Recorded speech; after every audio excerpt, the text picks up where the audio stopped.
I see you have returned. I knew my majestic voice would draw you to come back for more of my tales. Do not fret if you relinquish your responsibilities to your kin to sate your curiosity. There is ever time to redeem yourselves, and who does not like a good redemption story? Such is the theme of today's tale. Let me rend agape a portal to yon other realm, so we can view the best redemption stories from the irredeemable. Ramble Shamble. Title of the podcast.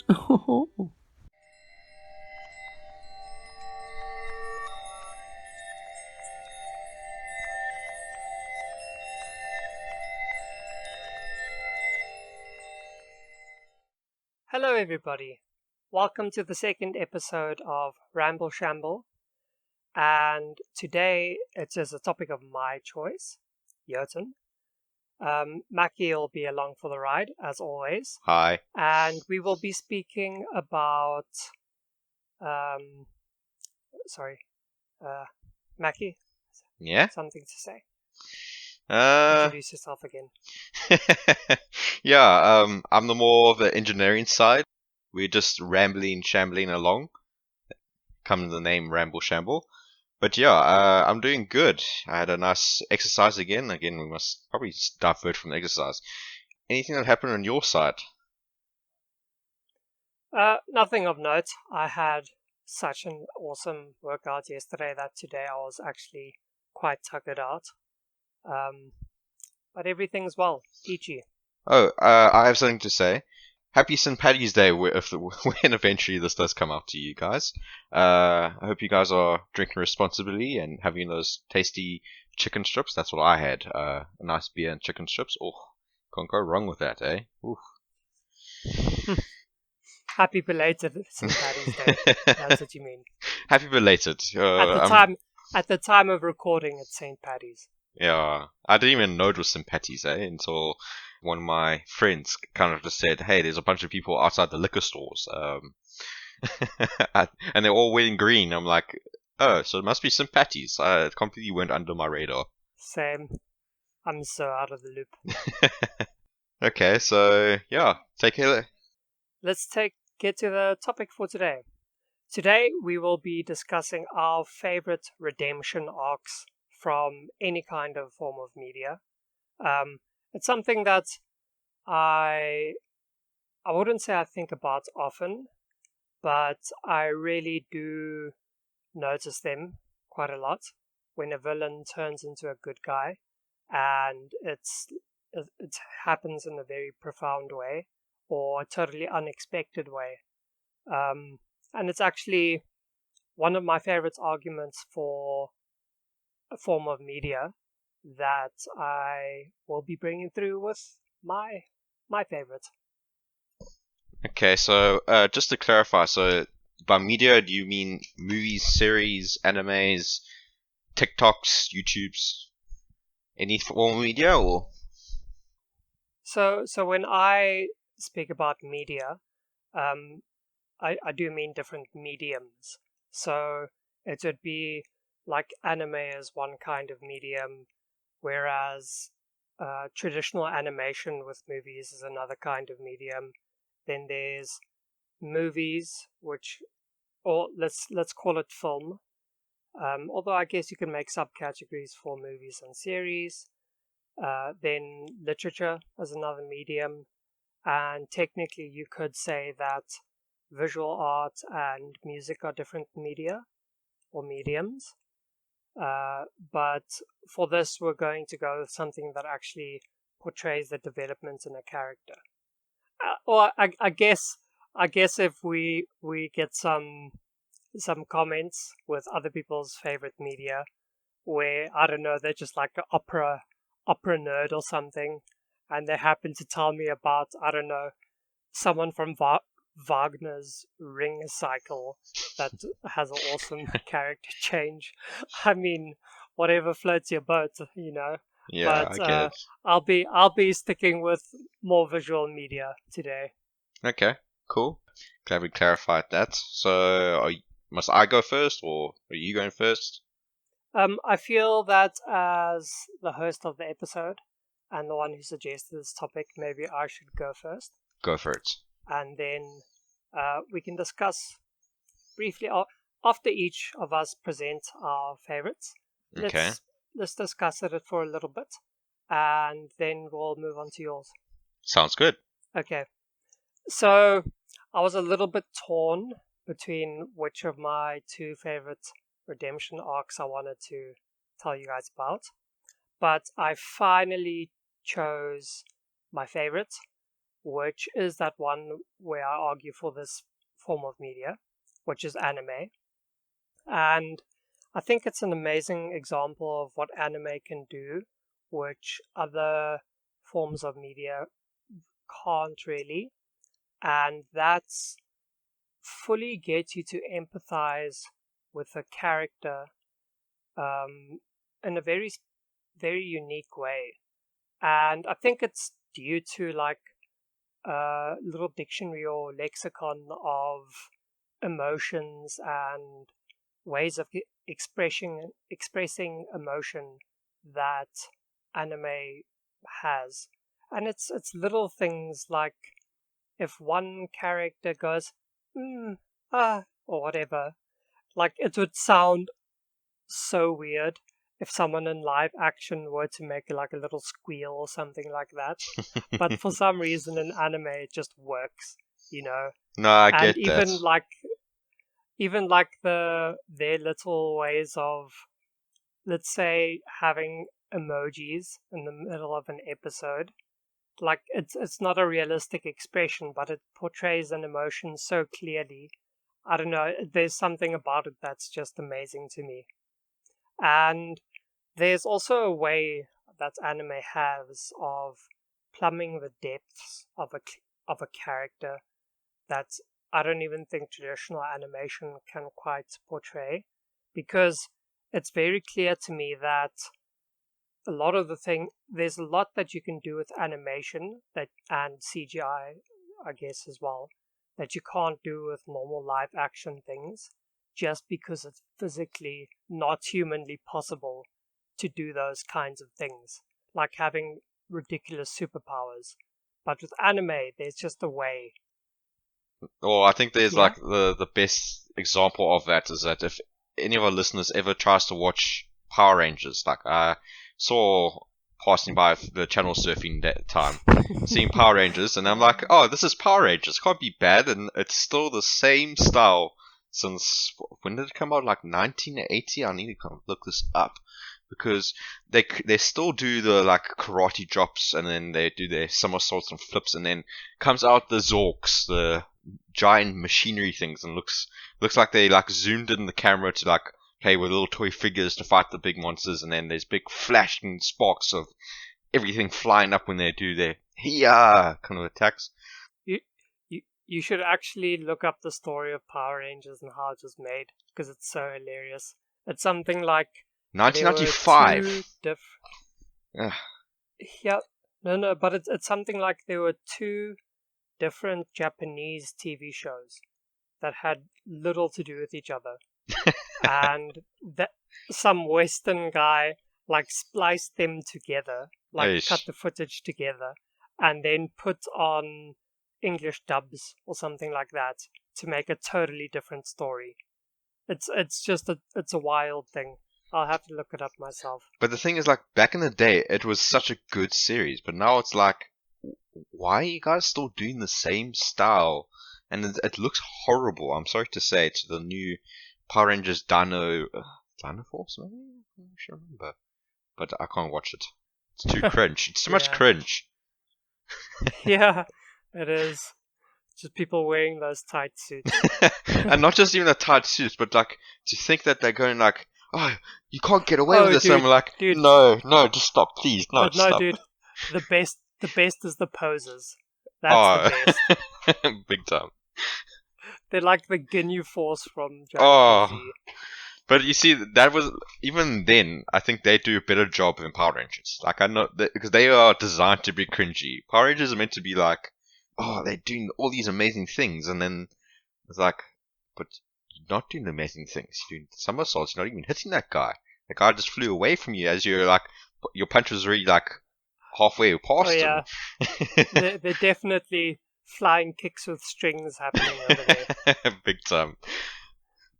But anyway, yeah, I think we got sidetracks. Goes to show not kind of, but not really. That just goes to show the power of anime, because Dragon Ball Z could do it perfectly. Oh, big time. Okay, but back on topic. Yeah. My redemption arc is where Gaara from the original Naruto. Oh, series, I knew you were gonna touch Naruto. I just knew it. where he becomes essentially a good guy after he sees how, or after Naruto affects him so deeply. So, for anyone who isn't familiar with the story, Gaara is, when we meet him, he's like 10 or a 12-year-old kid, and he's got this demonic, or people view it as demonic monster trapped inside his body because he's a Jinchuriki, which basically is a vessel for these huge monsters that were primordial powers eons ago. And he has one of these trapped inside him. And similarly, the star of the show, Naruto, also has Biju, which is a tailed beast inside of him, or at least its power. And there's something about Naruto that Gaara sees that changes his outlook on life and his own meaning in life. Now, the difference between the two is that as he grew up, Naruto had no parents, but he grew up with the other kids and he acted out a lot because he wanted attention from the other kids. Because although the people from the village weren't allowed to speak about it, the adults now, to their children, the children got vibes from their parents that basically Naruto was bad juju and that they should shun him a little bit, or at least stay clear. And as a result, Naruto became isolated and had to fight for the friendships that he eventually developed. But because he had to work so hard for it, they became such a powerful driving force for him. And now, in the story, he later comes across Gaara, who came from a similar situation, but Gaara has nobody he can rely on. He went totally the other way. He became like socially isolated and doesn't want anyone else's company, and he's emotionally like cut off except for a kind of bloodlust, because that was the sign that he got from society that he was making an impact. Whenever he did something scary, people would act in some way towards him, whereas most of the time he would be ignored. So he did more and more of that. And so he's really bloodthirstily and remorselessly killing people with what's called a sand coffin, where he would entrap them in sand and then it would contract and then basically crush them and blood would spurt out and blah blah blah. But he later in the story he gets, despite the full manifestation of his chaos and demonic power coming out of him, he was defeated by Naruto, and he was just baffled by what was motivating Naruto to carry on despite the pain that he was actually causing in Naruto. And Naruto, sorry everyone, I'm like going from Naruto to Naruto with my pronunciation, but what he eventually realizes is that Naruto worked hard to be a compassionate person and to be there for the people around him, and that causes him to realize what his actions are doing to like his brother and sister and the people in his village as well. And because you get to walk through the whole story of how Gara was isolated and shunned by his community and his village, I feel that that's like one of the unique things about anime that can really make you empathize with the character, even though you have no grounds for that empathy, because you haven't. It's highly unlikely that you were shunned to that degree and murdering people as a child, but it just somehow gets you to associate and relate with him. Well, I Yeah. have two comments. For first, I'm surprised you didn't say Sasuke. As I'm not going to spoil anything more of Naruto because I assume Yoten has done a good job of that. So sorry about that story arc, guys. No, I'm joking. Because Sasuke kind of goes from being the popular playboy to going full on crazy chaotic, where Naruto spends most of his time just training up to kind of bring him back to the side of light. And I'm surprised he didn't do that arc because for me, he has a much more in-depth side. Like, don't get me wrong, I think Karu, sorry, mispronunciation. I think he has a really, I think his pain was a lot longer, and I do agree he kind of had to get a wake-up call. But I think that's the premises of Naruto because he didn't do it for, like, yes, he wanted people to recognize him, but that's the point. He didn't have to fight. He didn't need to fight. He just needed to prove to everyone that we can be a family and still recognize each other's strengths and weaknesses. We're not there to be alone. And I feel that that's one of the major key points, especially in the final battle between the two. Sasuke acknowledges the fact that unintentionally he's been on the side of Naruto. Naruto's really won him over. And it was just him to be kind of realizing the fact that he was never alone.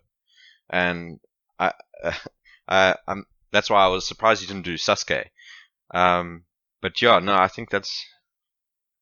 But I didn't choose Sasuke because at the end of Naruto, like the original series, Sasuke actually just like ditches Naruto and takes an even harder turn away from being friends with Naruto. But then he came back again, so that's why I feel like his turn went like complete 90 degrees, and then slowly but surely Naruto kind of like Sasuke had to acknowledge him, irrespective of how much he despised of how much stronger he became, and actually surpassed him at one stage. Yeah, but that's like acknowledging him instead of actually wanting to be a good guy. But isn't he a good guy in Naruto? The follow-up series. No, yeah, like at the end of Naruto Shippuden, that's like 250 episodes in.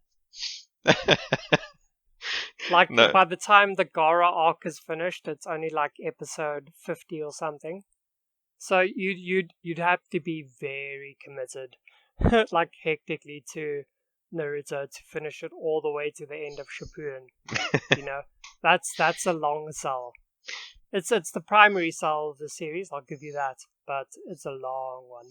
So should we do? So what's the other critique or the other point?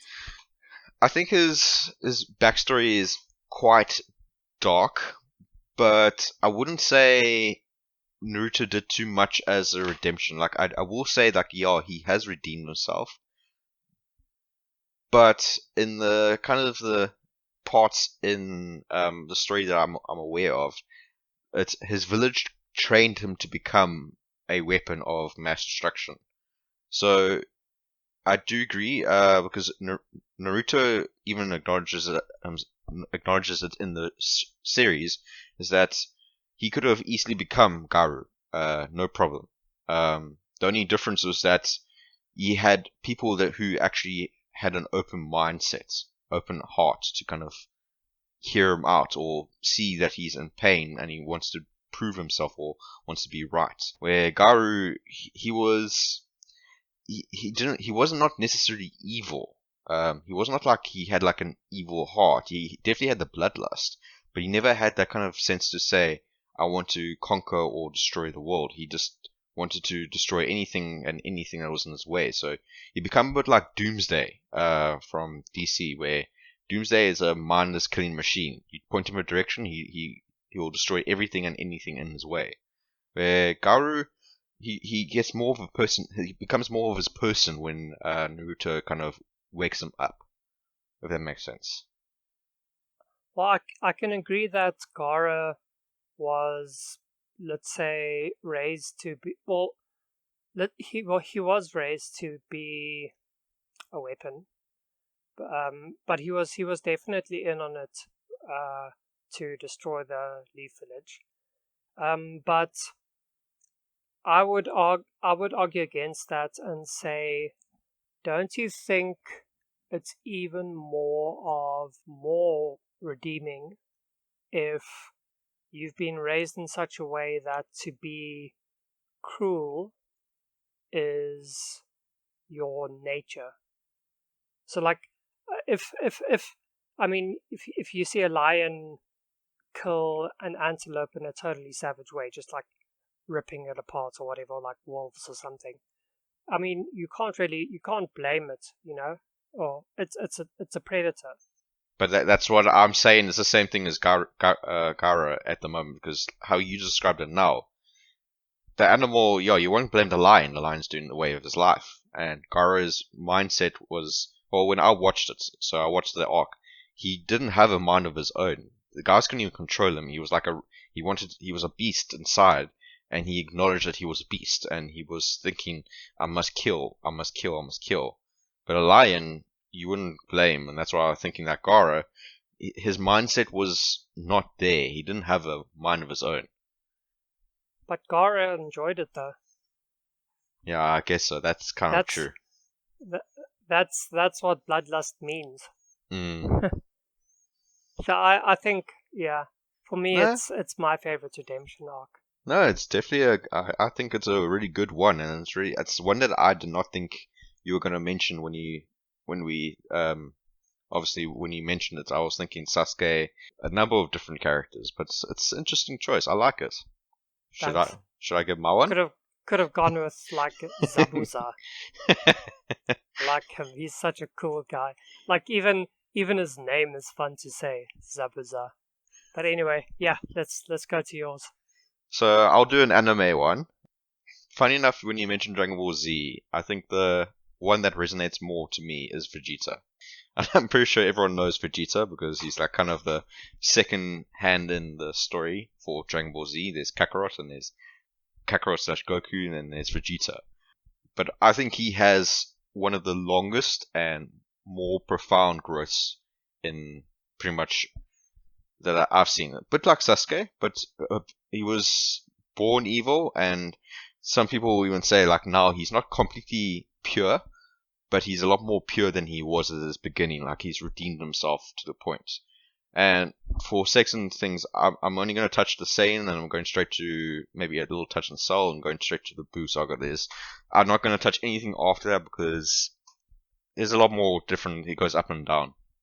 But why I like his story is that if you watch the first saga of DBZ or Dragon Ball Z, you see Vegeta going from like this harsh killing machine. He even killed his partner in crime, Nappa, after Nappa failed to defeat Kakarot and his friends, Goku and his friends. And you see how ruthless and heartless he was. He even came to the point where he was tempted to blow up the planet because he saw Goku was strong enough to keep him at bay. To the point where he was like saying, F it, I'm going to blow this planet. It's not worth my time or effort. And going to the point where when they eventually put Vegeta in a situation where he had to retreat, Goku said, no, let him go. And literally, probably the stupidest decision because you got a man who has the capabilities of destroying the whole planet get away to recharge, and he can just like decide to blow it from a distance if he wanted to. But skipping Frieza, going straight to the Soul, where not Superman, Super Saiyans became a bigger thing.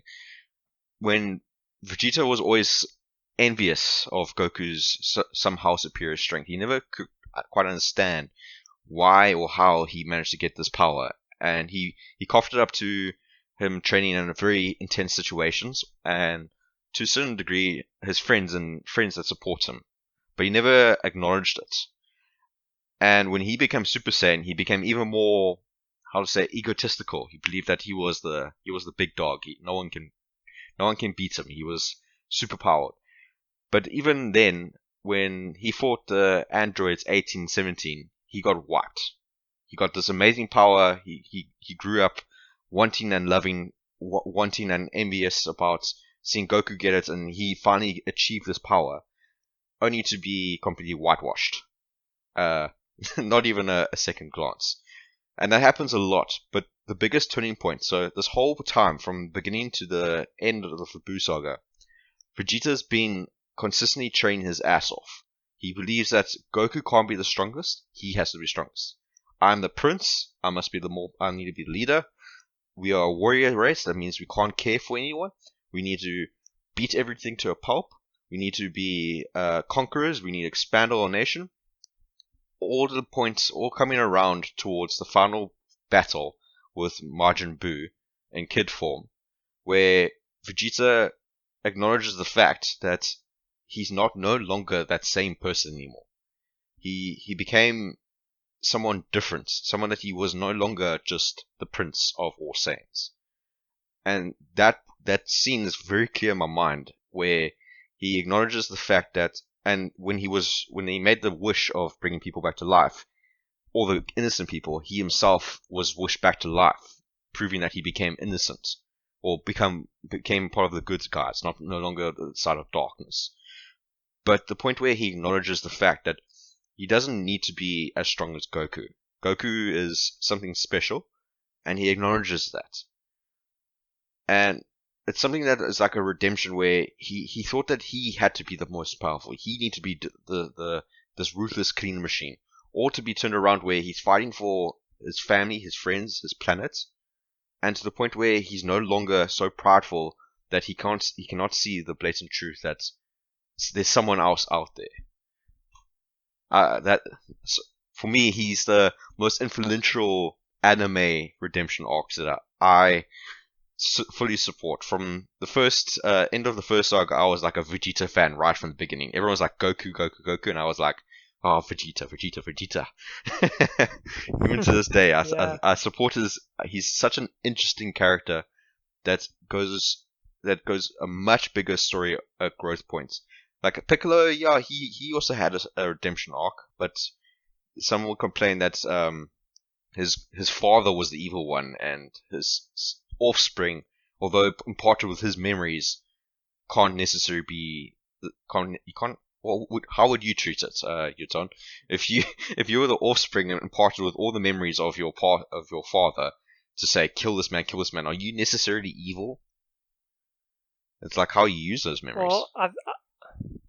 Well, but I think in order to do redemption arcs any kind of justice, you would have to kind of disregard the cause of the person's evilness, because it all comes down to an indoctrination and the environment in which that person was raised. Unless it's like Hannibal Lecter or something, sometimes you do just get a psycho out there, or a psychopath. But Vegeta is a very unique one, if we think about it, because it's a unique way of redeeming yourself. Because let's not kid ourselves, he grew up a spoiled brat.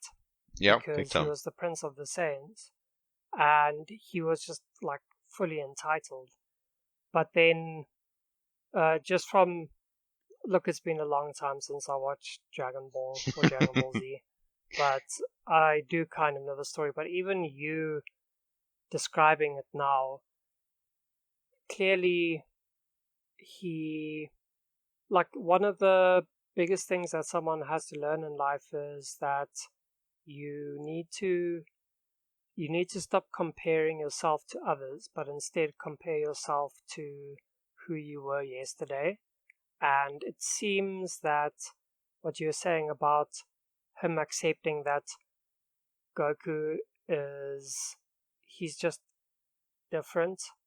He's just like a edge case scenario, and instead of focusing on being better than Goku, he should just keep on focusing on improving himself, because it could have swung completely a different way. He could have realized that Goku is unique and totally given up. Exactly. That's it. I'm never going to be strong. But instead, he decided, but it doesn't matter if I'm not as strong as Goku. I can be a better myself I can be a better me than I am right now, and that's what I'm going to work towards. So that's a really big character beat. Even though, and granted, he did become a good guy in the end. He was like you said, bloodlust Gara. He also had some bloodlust. If you watch the Dragon Ball episodes, like the Frieza saga, he killed pretty much every person he came across. He killed an entire ship of people. He was happily killing. He didn't care who he killed. Not that it's changed too much in the Dragon Ball Super series, but he grew to understand that he only kills the bad guys now. So technically he is evil, but I think Goku's killed a few people in the Dragon Ball saga. So who's really evil in that series? Yeah. I guess that's about the justification. But anyway, let's just briefly talk about the ridiculous names in Dragon Ball. Like, all Only of the them come Saiyans. from vegetables Only the Saiyans. or something to do with food. Okay, the Saiyans have vegetable and then names. Frieza's race had to be something relating to something cold because his brother was cooler and his dad is King Frost. Frieza cooler. And there That's was another one I can't quite remember. I heard about a new Saiyan today, who's apparently the real, actual strongest one, called Cumber. Cumber? Have you heard of him? Cumber, like cucumber. I think it's in a new movie or something. I just saw like a random article where I don't even know what this is because I haven't watched Dragon Ball Super, but he's like God Saiyan Blue level with Goku, although he himself hadn't even powered up yet. Like his ki just like suppressed Goku at God Saiyan Blue. I'll definitely look him up, but seriously, like that's the one part I dislike about animes is all the 15 different forms they have. Bleach is a perfect example. Naruto has a number of 15 billion forms. Dragon Ball has a number of 15. Well, Dragon Ball Z has like I would say like 10 forms, so it's a bit tame. I think Naruto is also the same one, but why? I feel like that's where animes lose me a bit, is where they always have a form that is far superior than the one form. But when that form became out, that form was like there was no beating it. Everyone was like, oh, that's so powerful, it's shaking the whole earth. And then they power up to a new form. It's like, oh, it's so powerful, it's shaking the earth. And like, yeah, but that's what the other form did. Yeah. Well, that's anime for you, man. Okay, so scaling. With respect to animes. Oh, okay. Wait a second. I've got to go for it. slap a critique your way. And you're not going to believe it because it is so on the nose. It's exactly what you said to me. And that is it really a redemption arc if Vegeta was raised to believe that Saiyans are just innately superior, and lo and behold, not only is he a Saiyan, but he is the prince of the Saiyans, so he's even better than a Saiyan, so is it really isn't he fully entitled to, exert his will and to make people kneel. And if they don't kneel, isn't he justified in So executing them? yes, but the way he changed was, the thing is, like, he still had his whole mind. No.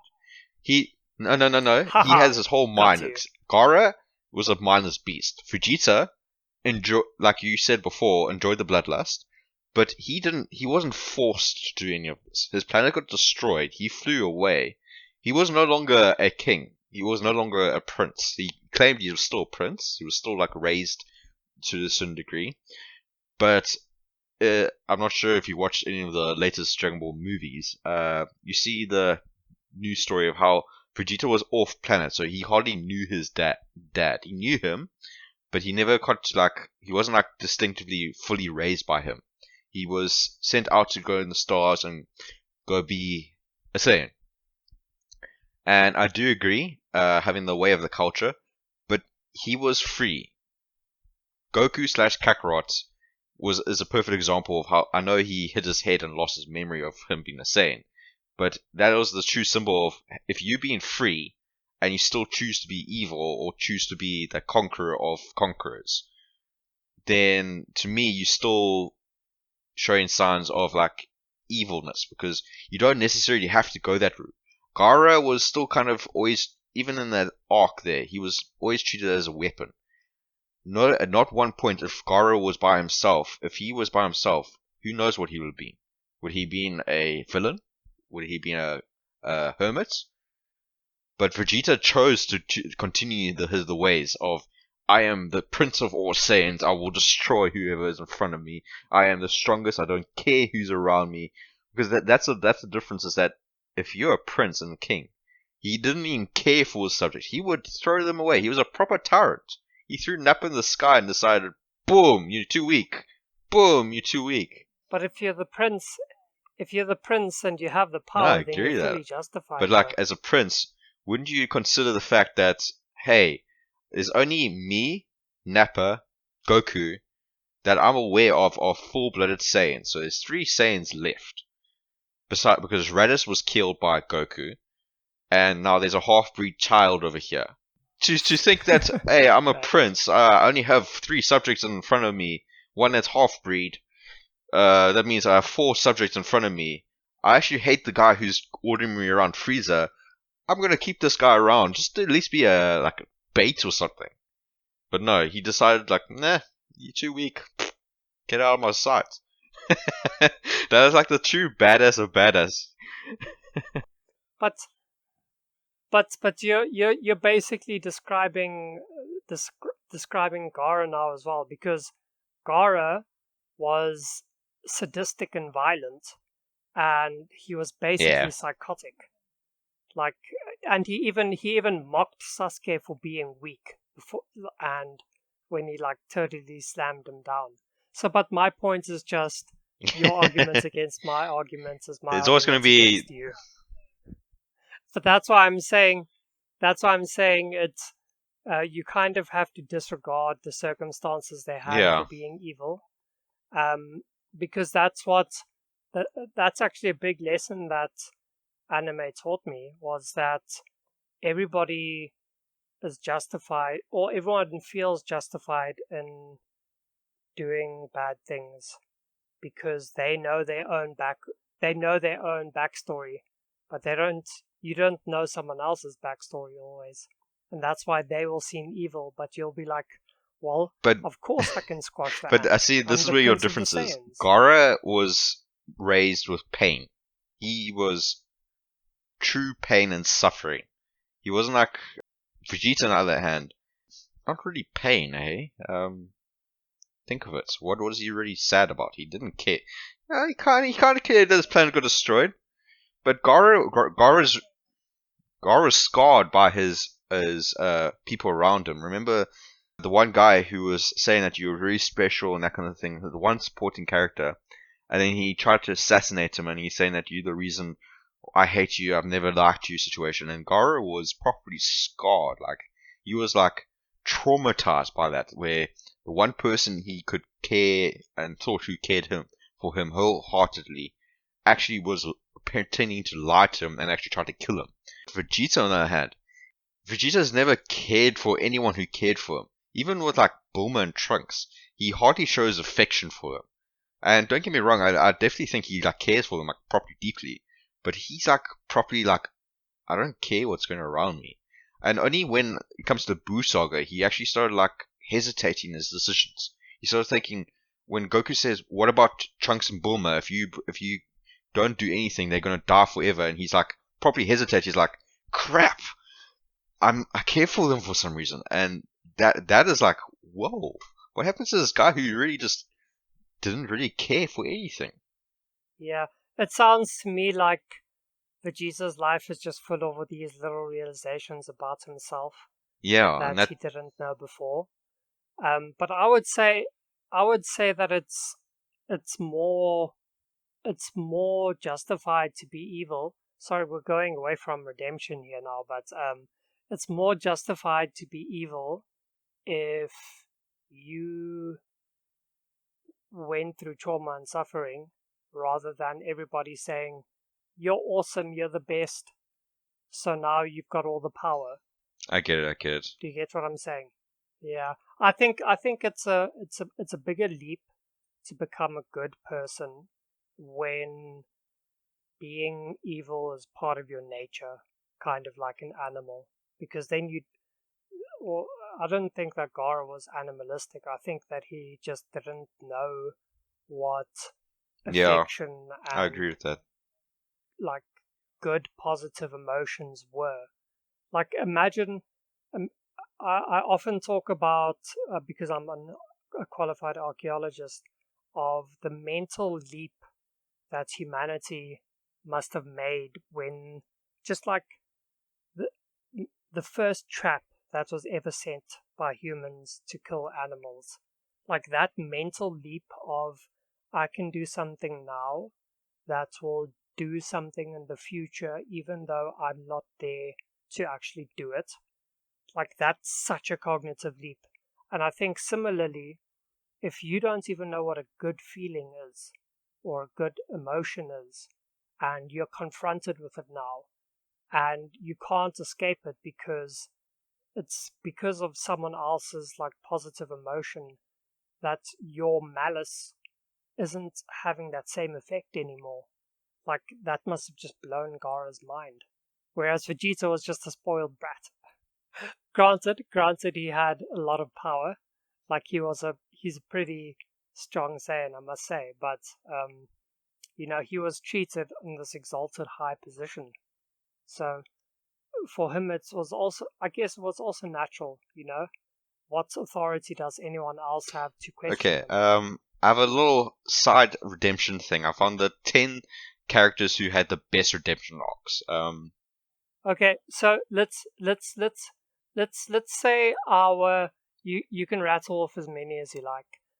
But let's maybe say our closest contender for a different redemption character that we wanted to choose. Because I was pretty torn with which character I wanted to talk about, because they both were kind of fundamental in my upbringing. If not because of how I related to the character, then just the time in my life and the shock and surprise of it.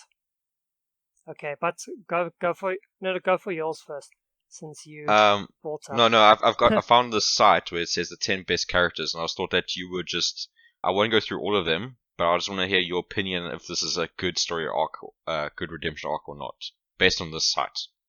So, ignoring Anakin from Star Wars because I'm a bit mixed messages. Zuko from Avatar: The Lost. So wait. What do you want me to do? Do you want me to say? Rate if these redemption arcs are like good or not. Redemption arcs. Or good redemption arcs. So okay. Anakin from Star Wars, that's obviously, okay. This is what the site says, so I'm skipping that because that was like, yeah, he redeemed himself. Zuko in Avatar: The Last Airbender. What do you say? Good redemption arc or bad redemption? That's That's a proper redemption arc. Right Yeah, there. that's a true one. He's the Prince of the Fire Nation, right? Just like Vegeta. Yeah, but dude, I gotta tell you, I'm not the most emotional person there is. Like, I try to follow the teachings of the Stoics as much as I can, and do practical things to improve my own life and other people's lives around me. But, dude, that scene where Uncle Iroh dies was the last time that I probably the last time in any form of media where I poured out crying. Like, that hit me so hard. So, like, no, dude, Zuko's character arc is that's it's real. up there, That's hardcore Okay. stuff. Next one, Kylo Ren from Star Wars. I kid you not, this is what's on the list as top 10 character redemption arcs in media. Oh, Kylo no Ren ways. from Star Wars. No ways, dude. I kid you not, it's up there. I don't even know about that one. Wasn't he just like infatuated with Ray or something? Like he was just a dude in love. That's like hardly redeeming. Basically. And then he With died his anyway. possibly Didn't he die sister. Anyway? Yeah, it was such a lame one. So then that's just Okay, like an and- infatuation with weird undertones. And the next one we have here is Loki from Avengers Infinity War. Great redemption there, hey? Oh yeah. No. Not at that point. Not at that point in the story. Yeah, I guess so, but still, and in any case, he's always conniving. Even when he actually kind of wants to be a good guy in the latest show, he's still pulling tricks on people. So I would say, well, you could make an argument for him just being the god of trickery and lies or whatever. But I don't think he really redeemed himself as a character, because you don't know how many moves ahead he's thinking. He's very likely just using current goodness to be a way to manipulate someone immediately afterwards. Immediately. Like, I think even in Endgame, Thor expected him to betray them, and that was part of the plan, and then he did do that. So it's almost predictable that he's going to do a lie.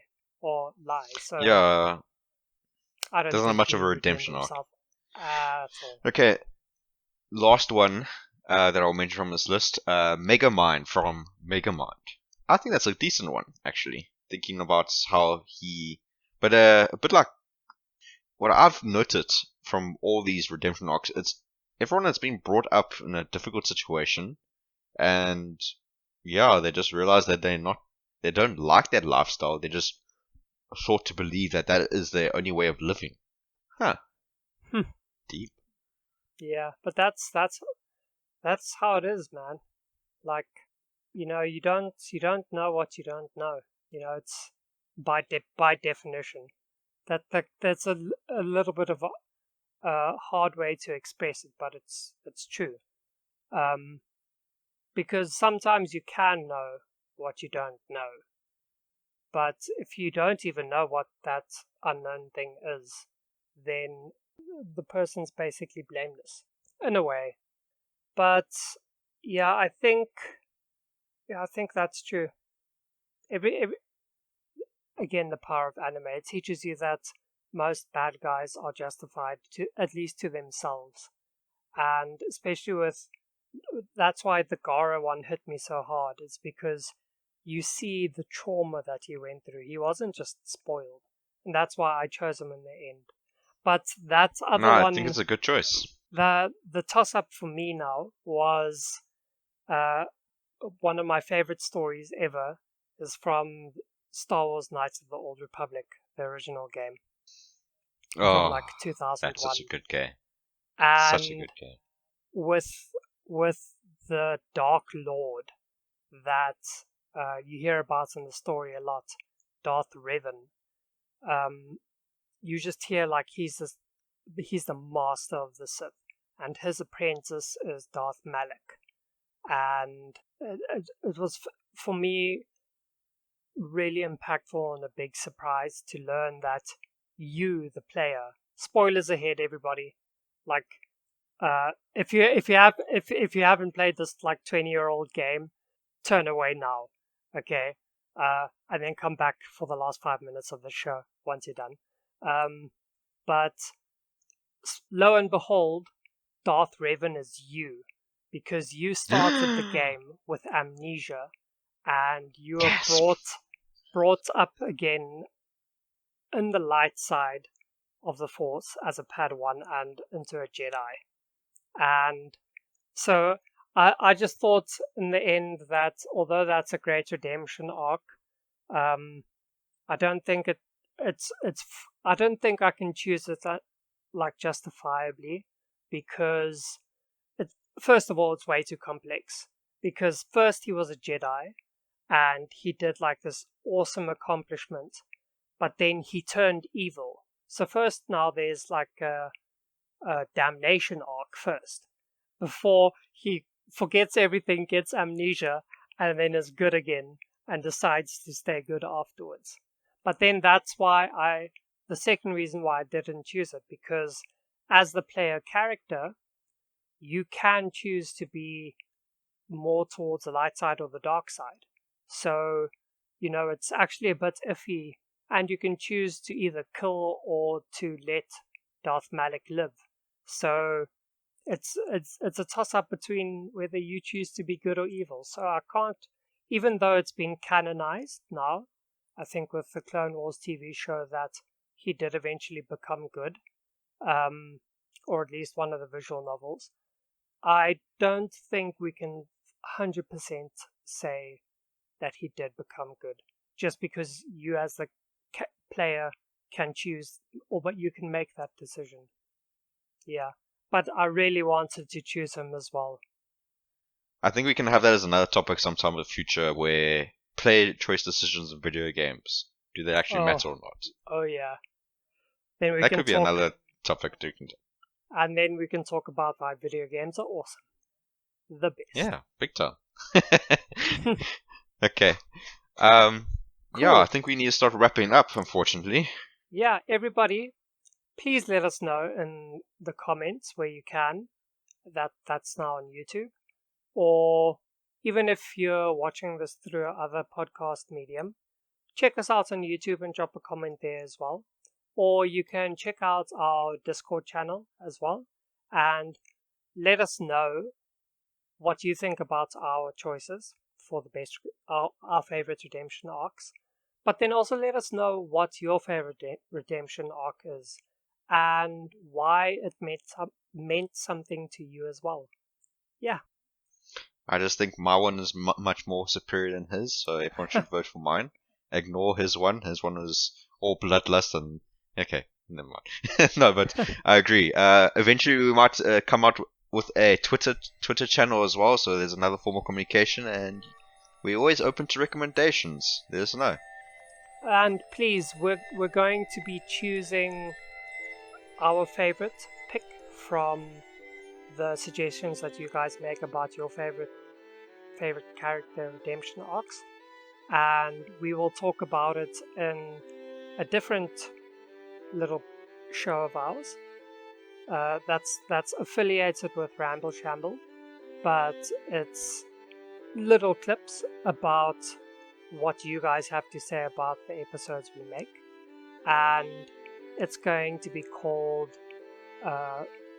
Ramble Shrapnel, because it's little bits and pieces of the main episodes, and the first person to have their choice be one of those little clips will be this now. It will be our favorite pick from your favorite character redemption arcs. So yeah, like, follow, subscribe, ring the bell, and do all those little things. We appreciate it. And be sure to listen to our next episode that's coming out on Thursdays, every Thursday every week. Maybe we change the day, but so far it will be Thursday every week. And yeah, Have a good one. cheers, guys. Hope to see you in the future. Not see you, yeah.